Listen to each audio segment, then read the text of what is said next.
Hello बच्चों, तो ये अपना चल रहा है 12th एमपी बोर्ड का चैप्टर 2 उपभोक्ता के व्यवहार का सिद्धांत। ये अपनी आज साथ चल रही है, जिसमें अपना पहला चैप्टर हो चुका है मोस्ट इम्पोर्टेंट क्वेश्चन और ऑब्जेक्टिव। अब देखते हैं चैप्टर 2 के मोस्ट इम्पोर्टेंट क्वेश्चन आंसर। तो अपना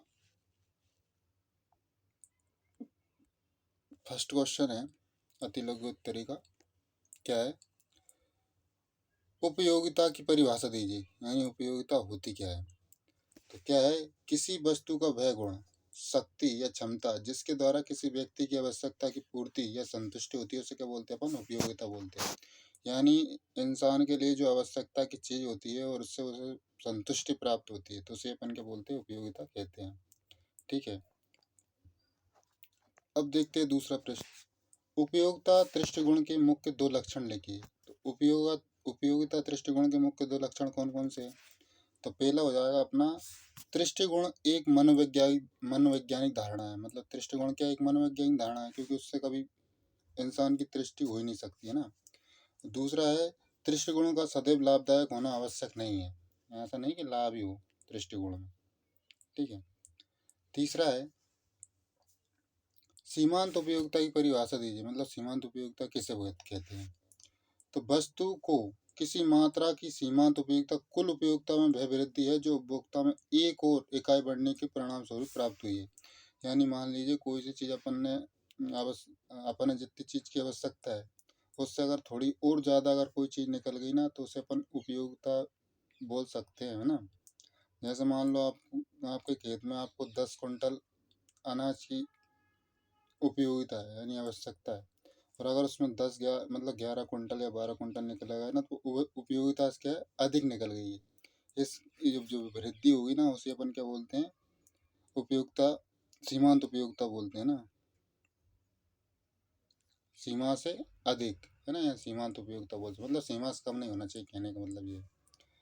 चौथा प्रश्न है क्रमागत दृष्टिकोण हास नियम को सर्वप्रथम किस अर्थशास्त्री ने प्रस्तुत किया है? तो इनका नाम भी पता होना चाहिए। तो फ्रांस के अर्थशास्त्री क्या नाम है? गोसेन ने सर्वप्रथम इस नियम को प्रस्तुत किया था। इसे अपन क्या बोलते हैं? गोसेन का प्रथम नियम कहते हैं। नाम रखना, क्या नाम है? गोसेन, जो कहाँ के निवासी थे? फ्रांस के।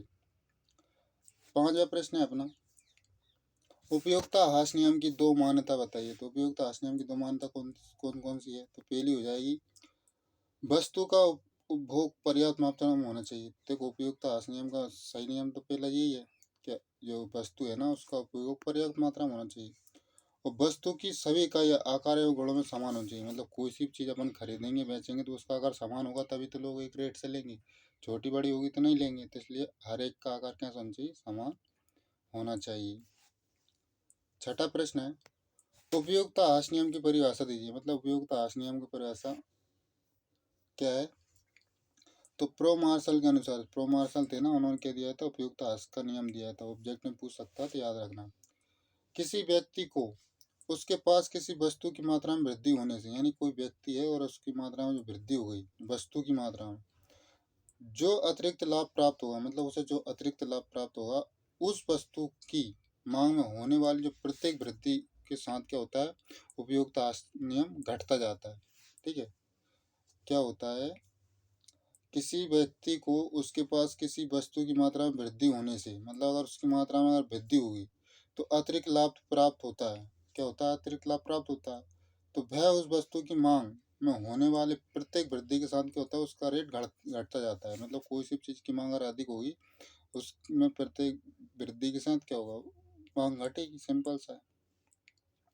सातवां प्रश्न है अपने पास हासमान सीमांत दृष्टिकोण नियम का कथन लिखिए। तो यदि अन्य बातें स्थिर है, मतलब सभी बातें स्थिर है, तो जैसे जैसे उपयोग की जाने वस्तु की इकाइयों का उपयोग किया जाएगा, मतलब जैसा जैसा अपन इकाई वस्तु का प्रयोग करेंगे, नहीं उपयोग करेंगे, तो अगली इकाई है ना उपयोगिता क्रम से क्या होगी? वो घटेगी। क्यों? आसमान का नियम पड़ रहा है कि कोई सी चीज़ मान लो अपने पास बजट में है, वो धीरे धीरे धीरे कम होती जाएगी, तो क्या होगा? उपयोगिता उसकी घटेगी। मतलब अब अपने पास 10 है, 2 भैंस दी, कितनी बची? 8 बची, तो उसकी क्या हुई? अगली इकाई घटेगी ना। ऐसे ही। आठवां प्रश्न है आठवां प्रश्न क्या है? उपभोक्ता संतुलन से आप क्या समझते हो? मोस्ट इम्पोर्टेंट क्वेश्चन है, ठीक है। तो उपभोक्ता संतुलन की स्थिति में तब माना जाता है, मतलब उपभोक्ता संतुलन की स्थिति में कब माना जाता है? तब माना जाता है जब उसको अपनी आय से अधिकतम संतुष्टि प्राप्त है। जैसे मान लो अगर उसने 10 कुंटल अनाज निकालने की उपयोगिता है, अगर वो 12 कुंटल हो जाएगा, मतलब अधिकतम हो जाएगी, तो उसे प्राप्त हो रही है। तो उपभोक्ता संतुलन से आस इस बात की जानकारी करना है कि उपभोक्ता अपनी आय से अधिकतम संतुष्टि कैसे प्राप्त करे। उपभोक्ता संतुलन का मतलब ये होता है कि उपभोक्ता को अधिकतम संतुष्टि प्राप्त होनी चाहिए, अधिक से अधिक, कितनी हो अधिक होनी चाहिए, तो उसे उपभोक्ता संतुलन बोलेंगे। मांग का अर्थ लिखिए, ये मोस्ट इम्पोर्टेंट क्वेश्चन है, 2024 में आया था। मांग का अर्थ एक दी हुई वस्तु की उन विभिन्न मात्राओं से होता है जिन्हें उपभोक्ता एक बाजार में किसी दी हुए समय में विभिन्न मूल्यों पर क्रय करता है, मतलब विभिन्न मूल्यों पर करता है, खरीदता है। जैसे मान लो प्याज है, आलू है, कुछ भी हो, बाजार में जो भी वस्तु मिलती हो, ठीक है। वस्तु के लिए केवल इच्छा होना ही वस्तु की मांग नहीं कहलाता है, ध्यान रखना। मतलब अपन इच्छा कर लेंगे कि वो स्कॉर्पियो ले लो, है ना, एरोप्लेन ले लो, ऐसे नहीं है। अपितु उस इच्छा की पूर्ति के लिए व्यक्ति के पास धन भी होना चाहिए, यानी साधन भी होना चाहिए या धन होना चाहिए, बात एक ही है, ठीक है। तो उससे अपन क्या बोलेंगे? मांग का अर्थ बोलेंगे ना। मांग का मतलब ये नहीं है कि कुछ भी मांग लो। 10वां है मांग का नियम लिखिए। तो मांग का नियम किसी वस्तु के मूल्य तथा उसकी की गई मात्रा के परस्पर संबंध को मांग का नियम कहा जाता है। यानी कि मांग का नियम क्या कहता है? किसी वस्तु का मूल्य तथा उसकी मांगी गई मात्रा के परस्पर संबंध को मांग का नियम कहा जाता है। मतलब जिस चीज को अपन मात्रा है, उसको जो संबंध होगा, मतलब मूल्य में और मांगी गई मात्रा में परस्पर जो संबंध होता है, उसे क्या कहते हैं? मांग का नियम कहा जाता है। यह नियम यह बताता है कि अन्य बातें समान रहने पर किसी वस्तु के मूल्य में वृद्धि होने से, मतलब किसी भी वस्तु के मूल्य में वृद्धि होने से मांग में कमी तथा मूल्य में कमी होने से मांग में वृद्धि होती है। यानी अपन पता है, अगर मांग अगर मतलब मात्रा अगर किसी चीज़ की ज़्यादा हो तो उसकी मांग कम होगी, और अगर जो चीज़ बाजार में कम है तो उसकी मांग अधिक होगी। तो ये मांग का नियम है। 11 प्रश्न देखते हैं। मांग और आवश्यकता में कोई 3 अंतर लिखिए। मांग की आवश्यकता तो बताइए, मांग की आवश्यकता तो लिखिए। तो अपन देखते हैं। समान रूप से मांग और आवश्यकता में अंतर मालूम पड़ता है, मतलब आवश्यकता में अंतर नहीं मालूम पड़ता है, क्योंकि ज़्यादातर मतलब अपन पता नहीं रहता। आवश्यकता और मांग लोग बाग एक ही समझते हैं, लेकिन थोड़ा बहुत अंतर है। परंतु आर्थिक दृष्टिकोण से उनमें थोड़ा अंतर है। आर्थिक स्थिति से अंतर हो सकता है। आवश्यकता अलग चीज़ है और मांग अलग चीज़ है ना। आवश्यकता प्राप्त इच्छा को कहते हैं। इसमें 3 मुख्य बातें कौन कौन सी हैं, देख लेते हैं। पहली है वस्तु की इच्छा, है ना। तो वस्तु की इच्छा भी होनी चाहिए, है ना। वे करने के लिए तत्परता, यानी पैसे भी होने चाहिए अपने पास, मतलब उसे खरीद सके। परंतु मांग को प्राप्त इच्छा कहना त्रुटिपूर्ण होगा। त्रुटिपूर्ण होगा क्यों? मांग को प्राप्त इच्छा सही में गलत होगा, क्योंकि मांग के लिए 2 अन्य बातें भी होनी चाहिए। ऐसा अगर मांग कर रहे हैं, 2 बातें अन्य भी होनी चाहिए। कौन सी? निश्चित कीमत भी होनी चाहिए और निश्चित समय अवधि होनी चाहिए। समय अवधि भी होना चाहिए, ऐसा नहीं आप समय निकल गया तब ले रहे हो। मांग में 5 बातों का होना आवश्यक है ना। इन 5 बातों का मांग होना आवश्यक है, ठीक है। अब देखते हैं 12वां। मांग में विस्तार और संकुचन का अर्थ बताइए। जब कीमत में परिवर्तन के फलस्वरूप मांग में परिवर्तन होता है, यानी कीमत में अगर परिवर्तन होगा तो मांग में क्या होगा? परिवर्तन होता है। तो यह मांग का विस्तार कहलाएगा, ठीक है। अगर कीमत में परिवर्तन होगा तो मांग में भी परिवर्तन होगा, तो यह मांग का विस्तार और मांग का संकुचन कहलाता है, ठीक है। मांग का संकुचन भी कहलाएगा, क्योंकि मांग का विस्तार हो रहा है तो मांग का संकुचन भी तो होगा। अब मांग का संकुचन कब कहलाएगा? कीमत घटने पर मांग अधिक हो, जैसे कीमत घट गई और मांग अधिक हो गई, हो जाना, ठीक है। मांग का विस्तार, मांग का विस्तार और कीमत बढ़ने पर मांग का गिर जाना, यानी कीमत बढ़ेगी और मांग गिर जाएगी, तो ये मांग का संकुचन कहलाएगा। मांग के विस्तार और संकुचन की अवस्था में व्यक्ति की वस्तु विशेष की मांग को वक्र बदलता नहीं है, मतलब वक्र कभी नहीं बदलता। 13वां प्रश्न है अपना। मांग की कीमत और लोच का अर्थ लिखिए। मांग की कीमत और लोच का अर्थ क्या है? तो मांग की कीमत लोच वस्तु की कीमत में परिवर्तन के फलस्वरूप वस्तु की मांग में होने वाले परिवर्तन, अर्थात या तो ये लिख सकते हो कि यदि मांग की कीमत लोच वस्तु की कीमत में परिवर्तन के फलस्वरूप, यानी मांग की कीमत में परिवर्तन के फलस्वरूप वस्तु की मात्रा में होने वाला परिवर्तन, मतलब वस्तु की मांग में परिवर्तन होगा ना, तो मांग की मात्रा में जो परिवर्तन होगा ना, उसे अपन क्या बोलते हैं? वस्तु की कीमत लोच बोलते हैं। या फिर ये भी लिख सकते हैं, यह कीमत थोड़े से परिवर्तन के प्रत्युत्तर में मांग की मात्रा में होने वाले परिवर्तन का माप प्रस्तुत करती है। सिंपल सी है, वस्तु में अगर परिवर्तन होगा तो मांग में परिवर्तन होता है, इसे मांग की लोच कहते हैं। 14वां है, मांग का नियम तथा मांग की लोच में अंतर का कोई एक कारण बताइए। मतलब मांग के नियम में और मांग की लोच में क्या अंतर है? तो मांग का नियम मूल्य और मांग के विपरीत संबंध को सूचित करता है। मांग का जो नियम है ना, वो मूल्य और मांग को विपरीत संबंध बताता है। पर पता है, अगर अधिक रेट होगा, मतलब अगर कोई सी चीज का अगर बाजार में अगर हाई रेट हो गया तो वो चीज कम बिकेगी, और जिसका कम रेट हो जाएगा वो चीज अधिक बिकेगी। तो यही तो बोला है, तो मूल्य में और मांग में विपरीत संबंध होता है। यानी मूल्य कम होगा तो मांग बढ़ेगी, और मांग अगर कम होगी तो मूल्य बढ़ेगा। कैसे बढ़ेंगे? जबकि मांग की लोच मूल्य और मांग की मात्रा में सापेक्षी परिवर्तन को दर्शाती है। मतलब इतना अंतर नहीं है, कभी कभी हो जाता है। सीमांत उपयोगिता और कुल उपयोगिता में अंतर लिखिए। पर कुल उपयोगिता और सीमांत उपयोगिता में 3 अंतर बताइए। तो अपन अभी बता देते हैं, ठीक है। तो अंतर देख लेते हैं, सीमांत उपयोगिता और कुल उपयोगिता में प्रमुख अंतर। पहला है, सीमांत दृष्टिकोण कुल दृष्टिकोण में परिवर्तन की दर को स्पष्ट करता है। यानी सीमांत जो दृष्टिकोण है ना, और कुल दृष्टिकोण है, मतलब जितनी संतुष्टि हुई और उससे ज़्यादा संतुष्टि हुई, मतलब दृष्टिकोण मतलब होता है छोटी छोटी गलतियाँ, त्रुटि होती है, वो ये दृष्टिकोण है को दर्शाता है। जबकि कुल दृष्टिकोण सीमांत दृष्टिकोण को योग होता है। एक बात ध्यान रखना, सीमांत दृष्टिकोण है ना, वो कुल दृष्टिकोण का परिवर्तन की दर को दर्शाता है, मतलब रेट को दर्शाता है। जबकि कुल दृष्टिकोण सीमांत दृष्टिकोण का कुल योग है, मतलब कुल जोड़ के जब दर्शाता है। ये सिर्फ परिवर्तन को दर्शा, मतलब उन दोनों में कितना परिवर्तन है ये सीमांत दृष्टिकोण दर्शाएगा। जबकि कुल दृष्टिकोण सीमांत दृष्टिकोण को योग है, मतलब जो सीमांत उपयोगिता का जो कुल योग होगा ना, उसे अपन कुल दृष्टिकोण बोलेंगे। सिंपल सी चीज है। दूसरा है,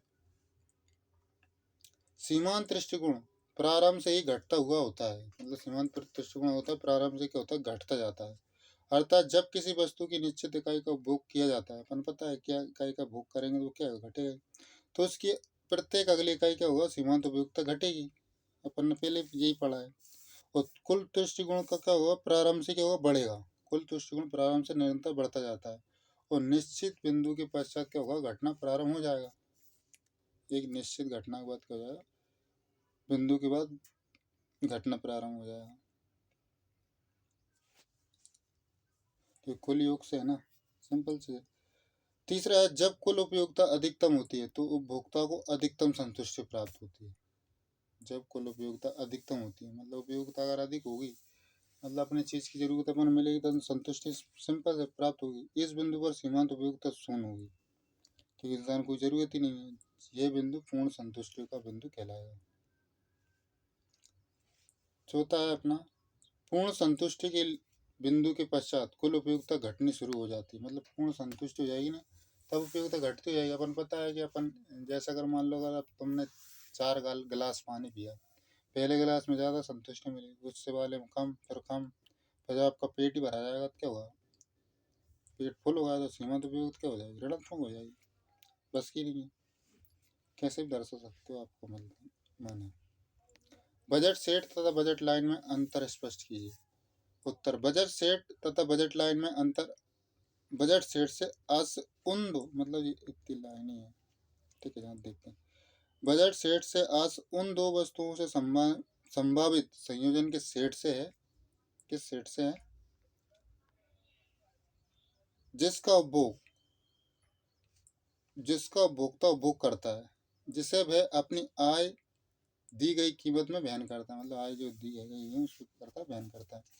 जबकि बजट लाइन दो वस्तुओं के संयोजन के पूरे संग्रह की चित्र में प्रस्तुत करता है। ठीक है, जिसमें उपभोक्ता अपनी पूरी आय का खर्च देता है, बजट लाइन में परिवर्तन हो जाता है। ठीक है, और बजट लाइन में परिवर्तन हो जाता है। और नंबर 1, उपभोक्ता की आय तथा उन दो वस्तुओं की कीमत में परिवर्तन हो जाए जिन्हें उपभोक्ता खरीदना चाहता है। बजट लाइन की कीमत रेखा या उपभोग संभावित रेखा भी कहते हैं इसको। किसको कहते हैं? बजट सेट तथा बजट लाइन को। ठीक है, एक बार और समझ लेते हैं।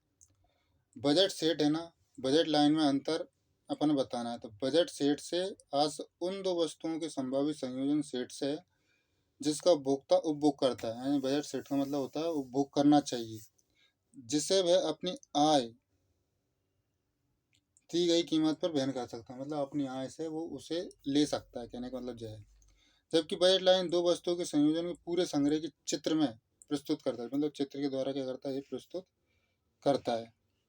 ठीक है, जिसमें उपभोक्ता अपनी पूरी आय खर्च देता है। बजट लाइन में परिवर्तन हो जाती है, जिससे क्या हो जाती है, बजट लाइन तब परिवर्तन हो जाती है जब उपभोक्ता की आय उन दोनों वस्तुओं की कीमत में परिवर्तन हो जाए। अगर उन दोनों की वस्तु में परिवर्तन हो जाएगा ना, तब अपने बजट लाइन का परिवर्तन दिखेगा।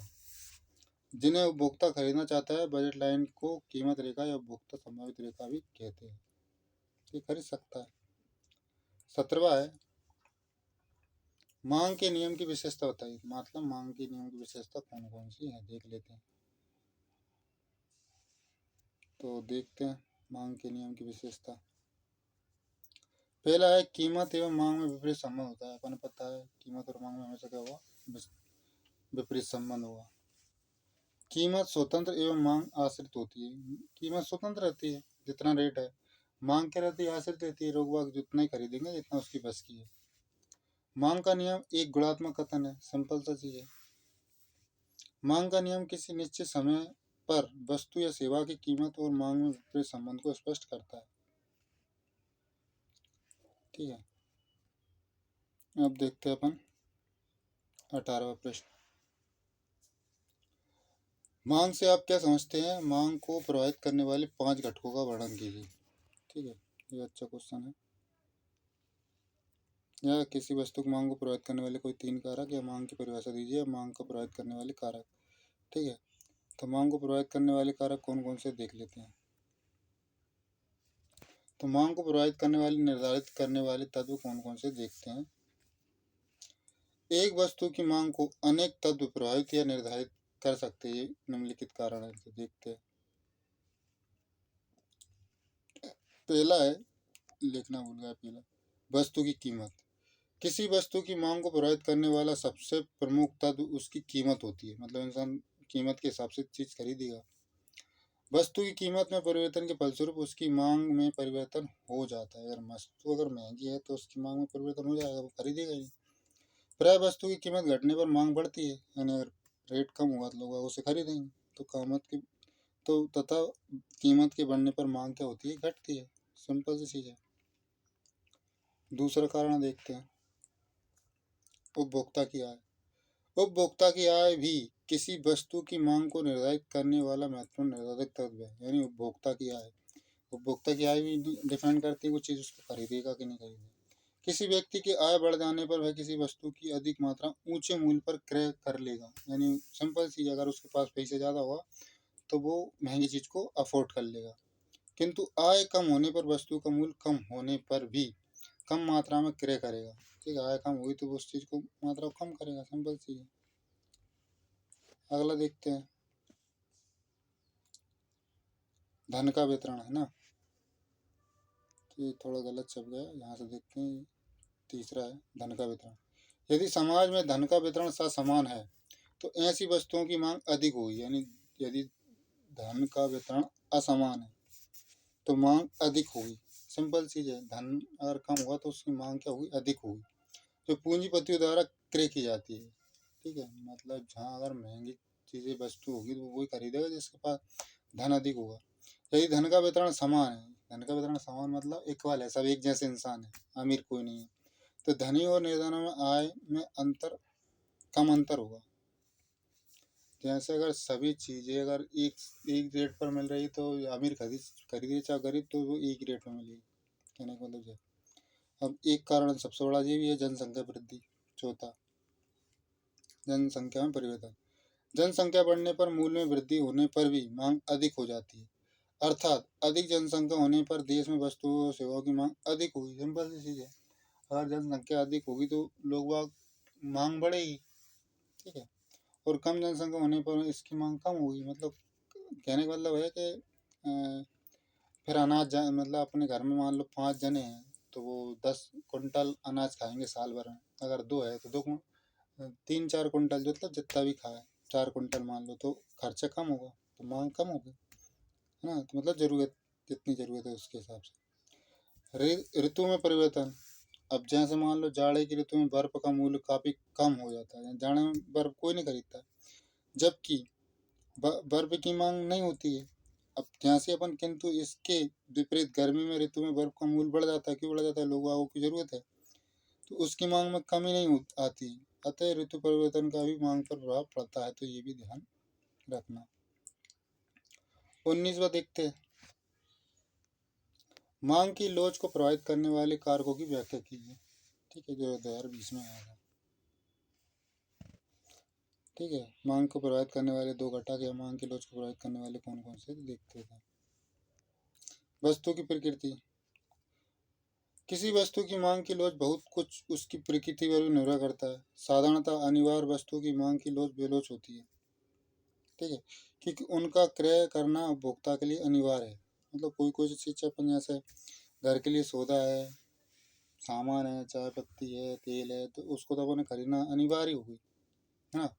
तो विलासिता की वस्तुओं की मांग अत्यधिक लोचदार या आरामदायक वस्तुओं की मांग साधारणतः लोचदार होती है। मतलब ये चीज़ें का रेट एकदम नहीं बढ़ता है।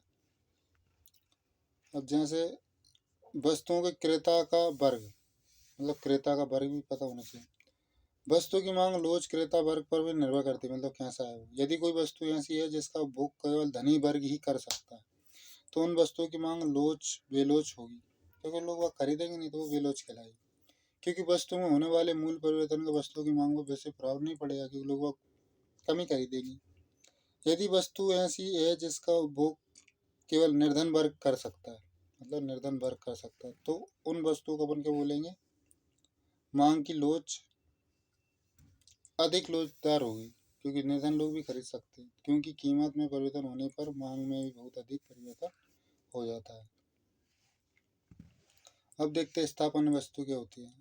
स्थापन वस्तु की मांग में लोच होती है उन वस्तुओं की मांग जिनका स्थान पर अपेक्षाकृत अन्य सस्ते वस्तुओं का उपभोग किया जा सकता है। मतलब उसके स्थान पर अन्य सस्ती वस्तु का अपन उपयोग कर सकते हैं, जैसे देसी की जगह डाल लगे यहाँ से, तो वो क्या हुई, स्थापन वस्तु हुई, अधिक लोचदार होती है। उदाहरण के लिए बाजार में प्राय एक ही मूल्य पर कई प्रकार के नहाने के साबुन मिलते हैं। मान लीजिए लक्स साबुन का मूल्य बढ़ जाता है, तो लोग उसके स्थान पर अन्य साबुन क्या हुए खरीदने लग जाएंगे।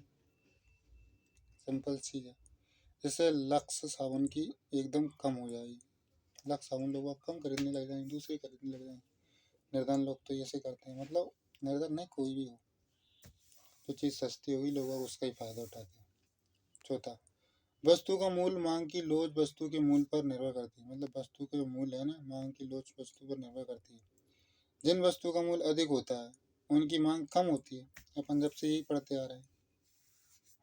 जिन वस्तु की कीमत बहुत कम होती है तो उसकी मांग हमेशा बढ़ जाती है, बेरोजगार होती है। जिन वस्तुओं का मूल्य ना तो अधिक होता है और ना बहुत कम होता है, उसे प्राय लोचदार कहते हैं। ठीक है, और अगर कम होगी तो बेरोजगार बोलेंगे। व्यक्तिगत मांग तथा बाजार मांग में अंतर स्पष्ट कीजिए। ठीक है, तो देख लेते हैं। व्यक्तिगत मांग वह मांग है जो अन्य बातें समान रहने पर भी किसी वस्तु की कीमत व्यक्ति द्वारा खरीदी गई मात्रा के संबंध को व्यक्त करती है। जबकि बाजार मांग वह मांग है जो अन्य बातें समान रहने पर भी किसी वस्तु की कीमत या विभिन्न व्यक्तियों के द्वारा खरीदी गई मात्रा के संबंध को व्यक्त करती है। बाजार मांग में क्या होता है, सबका रेट एक होता है, व्यक्तिगत में निजी होता है। बाजार के हिसाब से देखते हैं, मतलब सभी लोग आ जाते हैं बाजार में, व्यक्तिगत में एक व्यक्ति आता है, मतलब घर परिवार। व्यक्तिगत मांग एक व्यक्ति की मांग होती है, अपन पता ही है, व्यक्तिगत एक मांग हो। जबकि बाजार मांग बाजार में उपस्थित बहुत सारे व्यक्तियों की मांग होती है, इसका रेट एक होता है। व्यक्तिगत मांग मूल्य तथा एक व्यक्ति द्वारा मांगी गई मात्रा का फलनात्मक संबंध होता है, जबकि ऐसा बाजार में नहीं होता है। बाजार में क्या होता है, बाजार में मांग मूल्य तथा विभिन्न व्यक्ति द्वारा मांगी गई मात्रा में फलनात्मक संबंध को दर्शाती है। चौथा है, विभिन्न कीमतों पर एक व्यक्ति द्वारा मांगी जाने वाली मात्रा व्यक्तिगत मांग होती है, जबकि विभिन्न कीमतों पर अनेक व्यक्तियों द्वारा एक वस्तु की विभिन्न मात्राओं की मांग का जोड़ बाजार मांग होता है। 5 एक व्यक्ति व्यक्तिगत मांग को प्रभावित कर सकता है।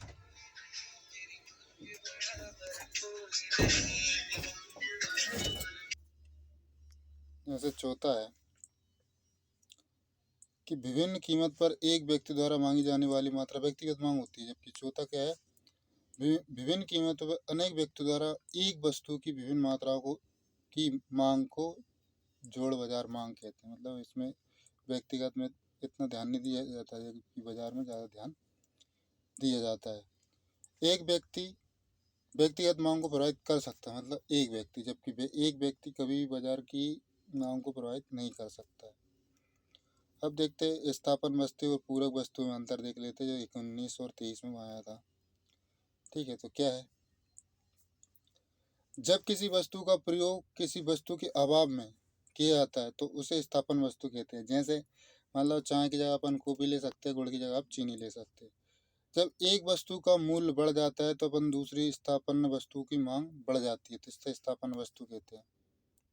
जैसे मान लो अगर बेट का रेट अगर अधिक है तो गेंद सस्ती हो जाएगी ऐसे, मतलब उसके बिना टेनिस बॉल, यानी एक के बिना दूसरी अधूरी है, इस तरह की।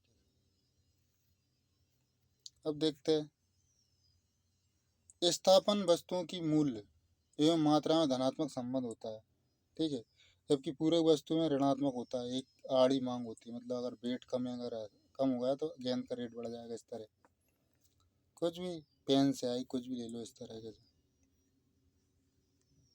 पूरक वस्तु सदैव एक दूसरे पर निर्भर होती है, अपन पता ही है, रहेगी, जबकि स्थापन वस्तु कभी भी एक दूसरे पर निर्भर नहीं होती है।